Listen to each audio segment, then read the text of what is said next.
ഇന്ന് തന്നെ ഡൗൺലോഡ് ചെയ്യൂ. കാണൂ നിങ്ങളുടെ ഫേവറേറ്റ് ഷോസ്.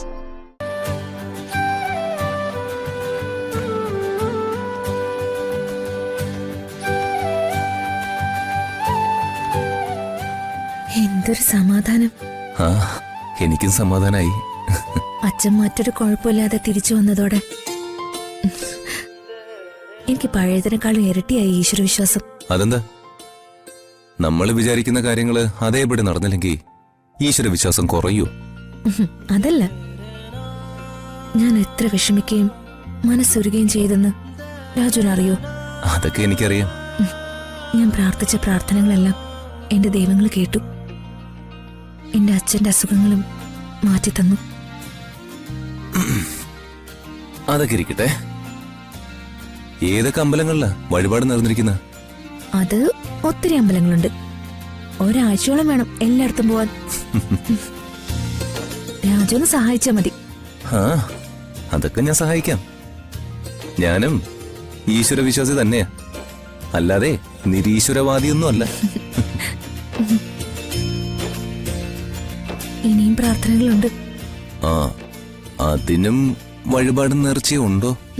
ഇല്ല. ദേ ഒരു കാര്യം പറഞ്ഞേക്കാം, ദൈവത്തിനെ ഒരു നിത്യശല്യം ആവരുത്.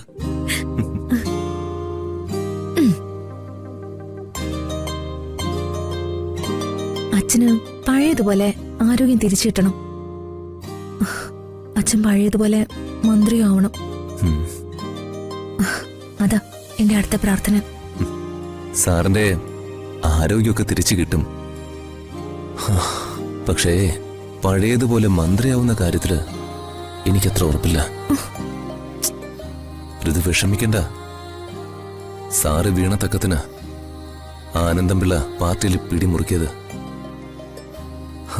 ആനന്ദംപിള്ളയും അംബികയും ഇപ്പൊ ഒരമ്മ പെറ്റ മക്കളെ പോലെയാ. അപ്പൊ എന്ത് ചെയ്യും രാജു? അടുത്ത ഇലക്ഷൻ വരുമല്ലേ, അപ്പോ പാർട്ടി വർമ്മ സാറിന് സീറ്റ് കൊടുക്കും. സാറ് ഏതെങ്കിലും മണ്ഡലത്തില് അംബികയെ നിർത്തും. ജയിക്കുവോ? ജയിക്കുന്ന മണ്ഡലത്തിലല്ലേ സാർ അവര് നിർത്തൂ. പാവം, ആ പരമദുഷ്ടയാ സാറിന് അത്രയ്ക്ക് സ്നേഹവും വിശ്വാസവും. ആര് പറഞ്ഞാലും അത് മാറുകയില്ല. അവരുടെ കള്ളത്തരങ്ങളെല്ലാം നമുക്ക് അച്ഛനെ ബോധ്യപ്പെടുത്തണം. അവരെ മാത്രം എന്ത് പറഞ്ഞാലും സാർ അവിശ്വസിക്കുമെന്ന് എനിക്ക് തോന്നില്ല. എന്താ രാജു ഇത്? ഇമ്പോസിബിൾ എന്ന് വിചാരിച്ചിട്ടുള്ള പല കാര്യങ്ങളും നമ്മൾ രണ്ടുപേരും കൂടി പോസിബിൾ ആക്കിയിട്ടില്ലേ? ഇതിനും പോസിബിലിറ്റി ഉണ്ട്. അംബിക ശരിക്കും ആരാണെന്ന് അച്ഛൻ തിരിച്ചറിയണം. അറിഞ്ഞേ പറ്റൂ.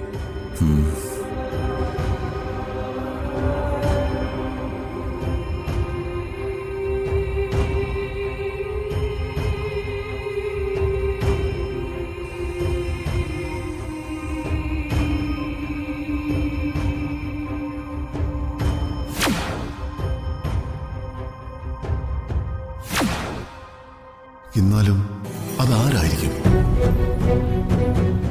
അകലേ